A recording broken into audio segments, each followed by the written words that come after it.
पांडवों का भाग्य इन पुष्पों की भांति जाग गया है।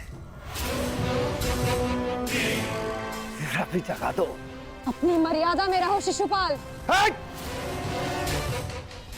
पांच पतियों वाली स्त्री मुझे मर्यादा में रहना सिखाएगी? ये तुम्हें शोभा नहीं देता पंचाली। यदि मेरे पांचों पतियों को तुम्हारी इस हरकत का पता चला तो छेदी राज्य नरेश विहीन हो जाएगा।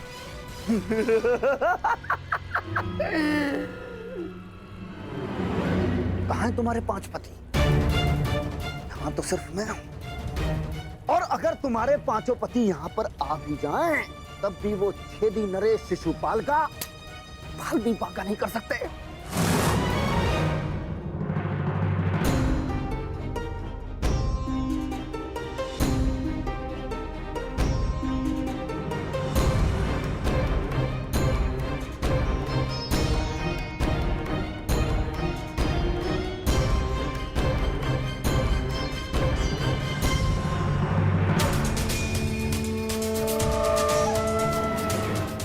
अग्निसुता याज्ञ सेनी हूं, भस्म हो जाओगे। देखता हूं इस अग्नि में कितना ताप है।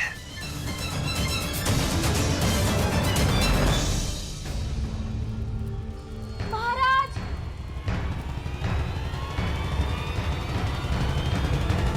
छेदी नरेश महारानी पर कुदृष्टि डाल रहे हैं।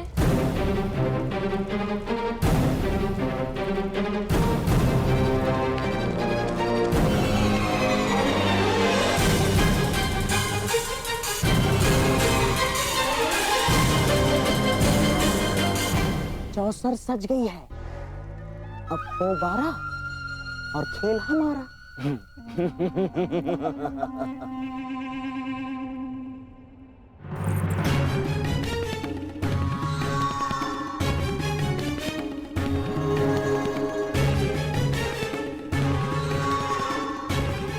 आज मुझे अपने ताप का अनुभव करने दो पांचाली।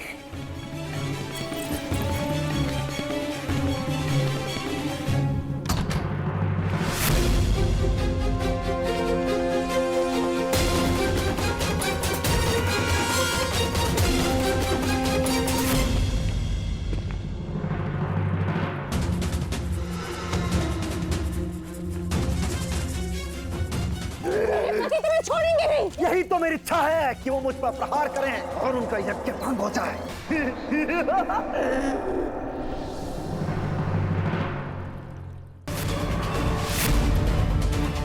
अतिथि हूं, सत्कार करो मेरा पंचाली।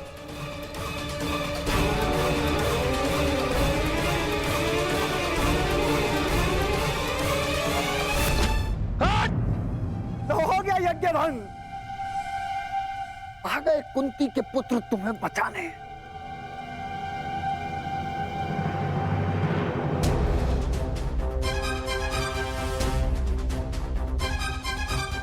कुंती का पुत्र ना सही, एक पुत्र आया है, एक स्त्री का मान बचाने।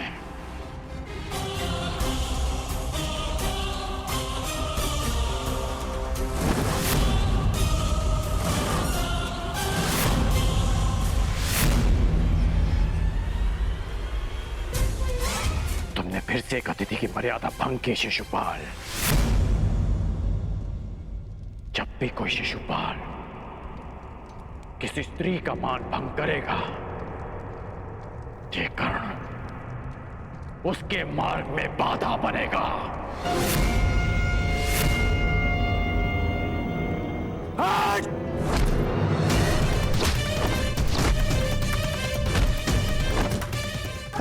हस्तिनापुर में समझाया था कि अपनी मर्यादा में रहना। मैं हस्तिनापुर के युवराज और भावी सम्राट का मित्र हूं, और तुमने उसी हस्तिनापुर की कुलवधू का अपमान करने का प्रयास किया।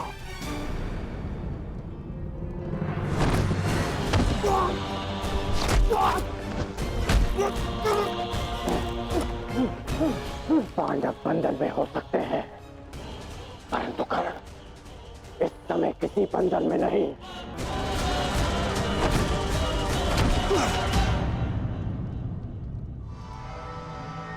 वांग राजकर्ण, जिस द्रौपदी ने तुम्हें सूत पुत्र कहा, तुम उसका साथ दे रहे हो और मेरा विरोध कर रहे हो। इसलिए क्रोधित हो क्योंकि उसने तुम्हें नहीं स्वीकारा।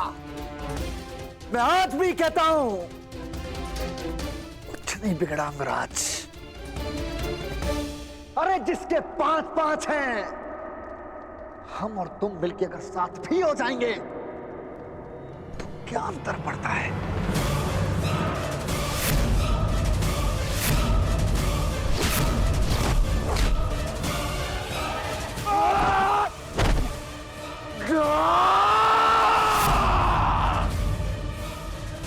तुम जैसे कुबुद्धियों के लिए इस संसार में कोई स्थान नहीं।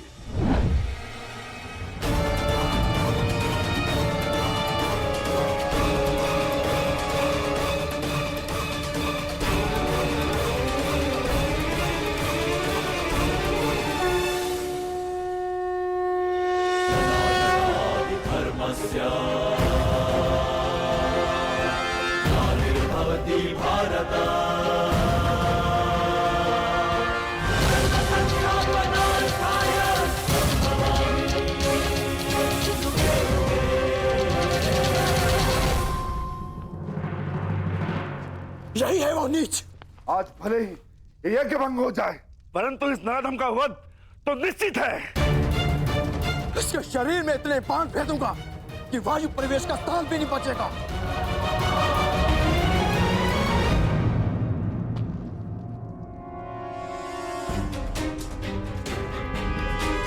मेरे होने वाले सम्राट, ऐसा प्रतीत होता है कि हमारा प्रयोजन पूर्ण हो गया है। रुक जाओ अंगराज, शांत हो जाओ।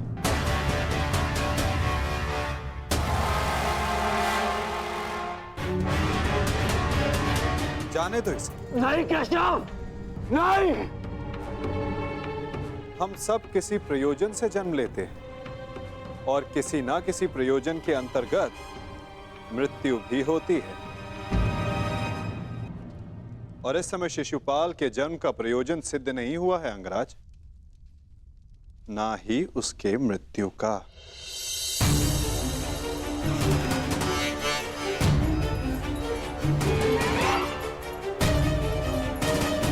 इस समय उसे क्षमा कर देना ही श्रेयस्कर होगा, है ना शिशुपाल?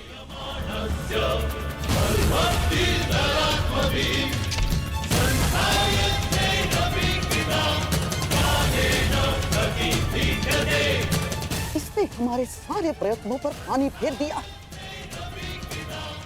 तुमने इसे अपना मित्र चुना है या नियति ने पांडवों का?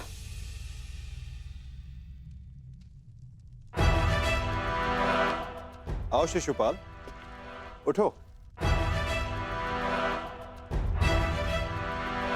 आपके लिए श्रेष्ठ यही होगा कि आप यहां से चले जाए छेदी नरेश।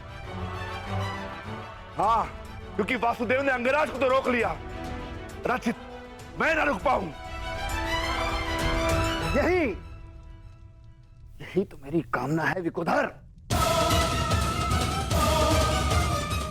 तुम आगे बढ़ो, प्रहार करो मुझ पे। तो फिर यह प्रहार करके अधिक प्रसन्नता मुझे होगी। नहीं पाल, अभी नहीं। परंतु क्यों माधव, आप इसे दंड देने से क्यों रोक रहे हैं? क्योंकि अभी उचित समय नहीं आया है पार्थ। शिशुपाल के जन्म का प्रयोजन अभी पूर्ण नहीं हुआ है।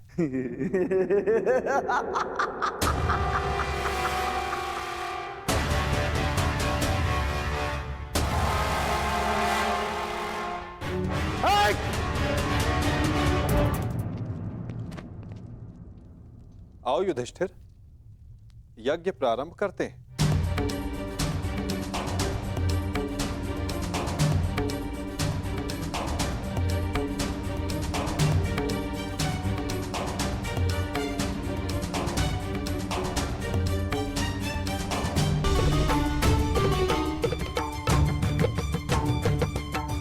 प्रश्न है मन में। जिसका सम्मान न लिया, उसके मान के लिए द्वंद्व क्यों किया?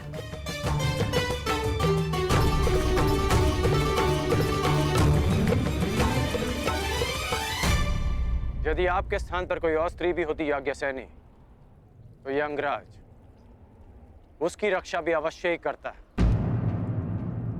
क्योंकि जिसने मुझे जन्म दिया वो भी एक नारी है, और हर नारी सदा सम्मान का पात्र होती है।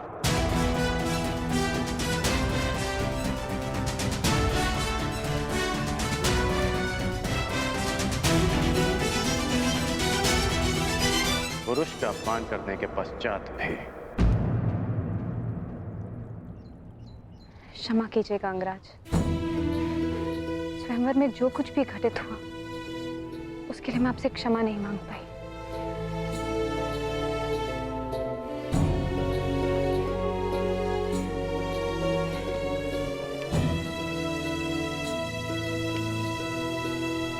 क्षमा उस कर्म के लिए मांगनी चाहिए देवी जिसके परिणाम से खेद हो। क्या सत्य में आपको उस कर्म के परिणाम का पछतावा है? आपको लगता है मुझे खेद नहीं है? नहीं है, आपको खेद नहीं है। खेद और पछतावा दृष्टि में दिख जाते हैं, और आपकी दृष्टि में समझता हूं।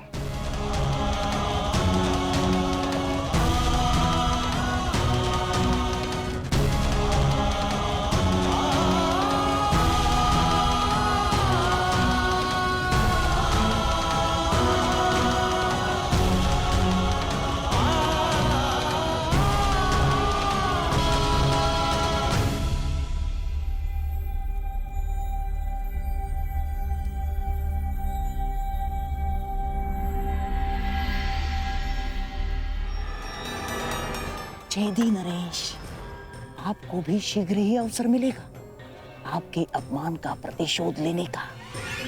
हाँ?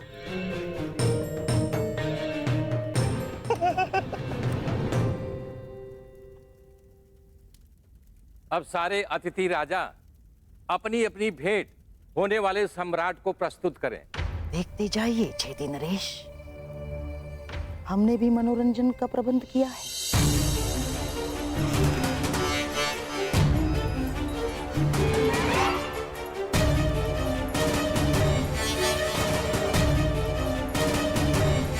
धृतराष्ट्र पुत्र दुर्योधन की ओर से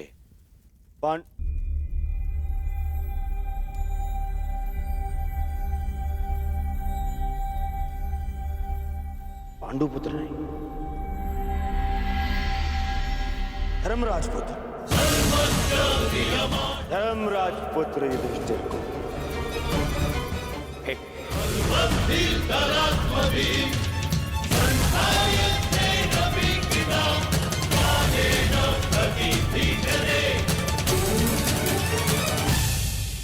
पांडु पुत्र नहीं, धर्मराज पुत्र युधिष्ठिर को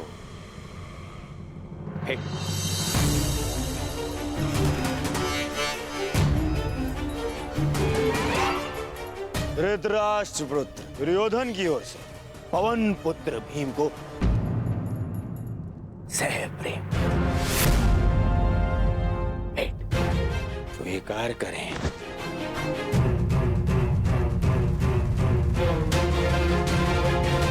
धनुर्धारी अर्जुन, इंद्र के पुत्र,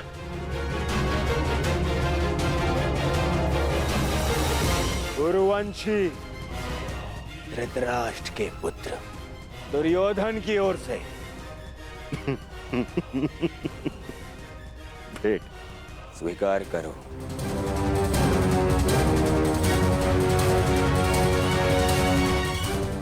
अश्विनी कुमार के पुत्रों को धृतराष्ट्र पुत्र दुर्योधन की ओर से भेंट।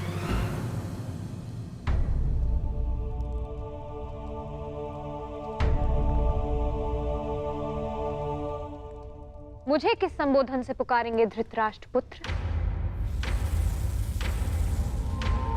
अब 5 पतियों की एक पत्नी को मैं क्या कह के पुकारूं?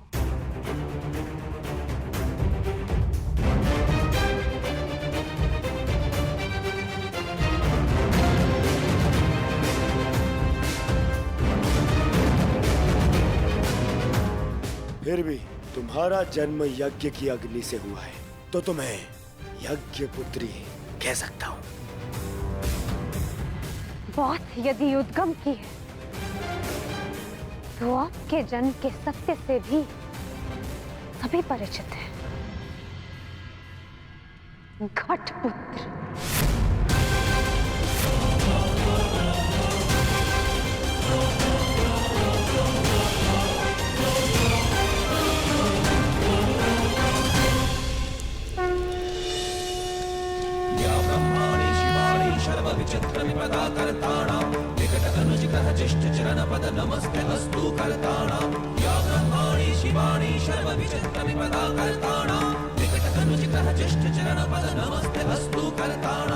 अब राजसूय यज्ञ संपन्न हुआ। अतिथियों के पूजा के बाद ही आप सम्राट सिद्ध होंगे। मैं अग्र पूजा के लिए उन्हें आमंत्रित करना चाहता हूं जो आर्य व्रत के सर्वश्रेष्ठ पुरुष हैं, जिनके कारण ये यज्ञ संपन्न हुआ है, और वो हैं वासुदेव कृष्ण।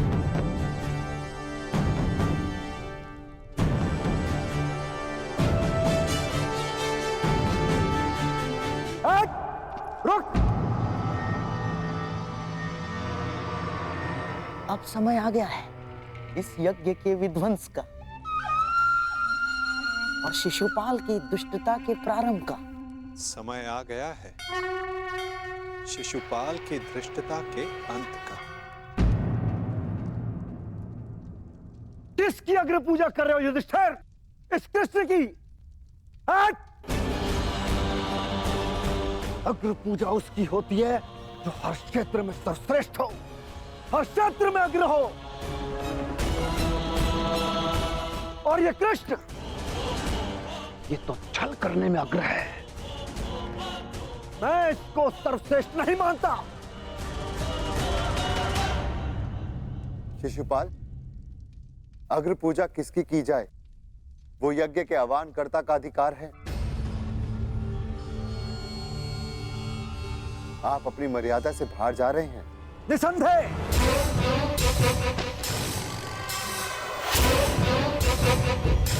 मर्यादा की बात मत करना युधिष्ठिर, क्योंकि मुझ में मर्यादा होने का दम है, तो मुझ में नहीं हो सकता युधिष्ठिर। और दम हो भी तो किस बात का? 5 पिताओं के पुत्र को कुल का दम हो भी नहीं सकता। सावधान शिशुपाल! चिल्ला मत भीम! इस बार चिल्लाने से कुछ नहीं होगा। सत्य ही कह रहा हूं। राजसूय यज्ञ कर लिया, परंतु सम्राट होने का गर्व कहां वर्णावत के घोड़ों के पास? कहीं दान में मिले राज्य को पाकर शूर होने का भ्रम तो नहीं तुझे? जरासंध को छल से मारने के पश्चात स्वयं को न्यायशील कहने का साहस भी नहीं। केवल शरीर ही बढ़ा पाया है या साहस भी है भगोड़े कहेंगे? अगर साहस है तो उठाओ शस्त्र। आप अतिथि हैं छेदी नरेश, अतिथि स्वीकारिए। विघ्न क्यों डाल रहे हैं? शांत युधिष्ठिर, मुझे रोक रहे हो। अपनी माता को रोका होता जब उसने एक स्त्री को 5 पुरुषों में बांटने को आदेश दिया।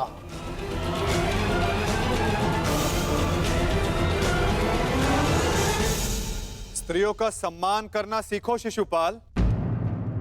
ये मत भूलो कि तुम भी एक नारी की कोख से जन्मे हो।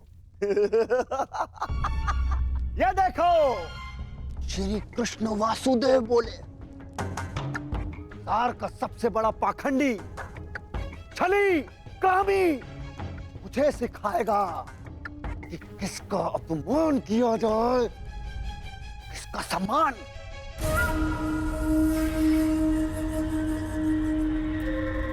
अग्र पूजा की कामना रखने वाले, तू जानता है तेरा नाम कृष्ण क्यों पड़ा? क्योंकि तू है ही मन का काला।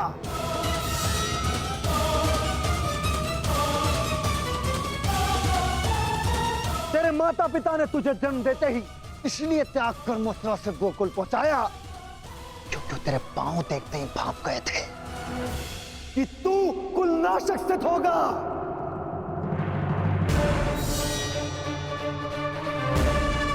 वही किया तूने, वही किया, अपने मामा का वध। जीभा और अश्व की गति एक समान होती है शिशुपाल। यदि उसके रास को कसकर ना रखा जाए तो अश्व अपने सवार को गिरा देता है और जीभा बोलने वाले को।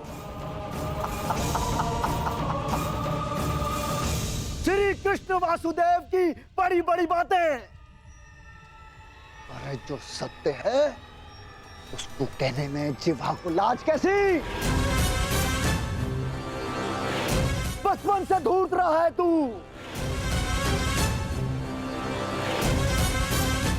सब जानते हैं माखन स्वयं चुराता और आरोप अपने मित्रों पर लगा देता। धूर्त मुझे कहता है कि जीवा पर रास कसूं।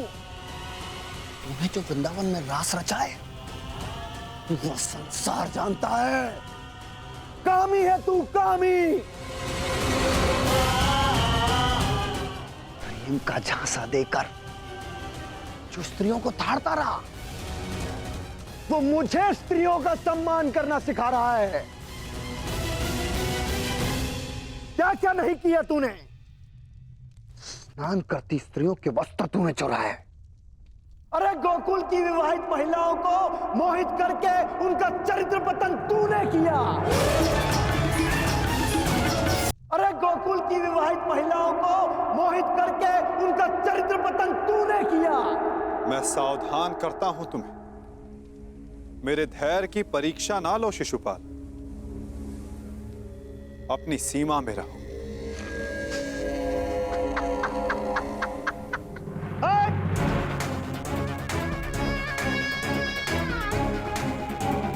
धैर्य तो मेरा टूट गया है उसकी अग्र पूजा होते देखकर, जिसने सदा पीठ पीछे से प्रहार किया। कायर है तू, कायर। सीमाएं तो तूने लांघी हैं। छल से रुक्मणी का हरण किया तूने। स्त्रियों का अपहरण करने वाले दुष्ट, तुम्हारे पापों का घड़ा भरता जा रहा है शिशुपाल। सावधान।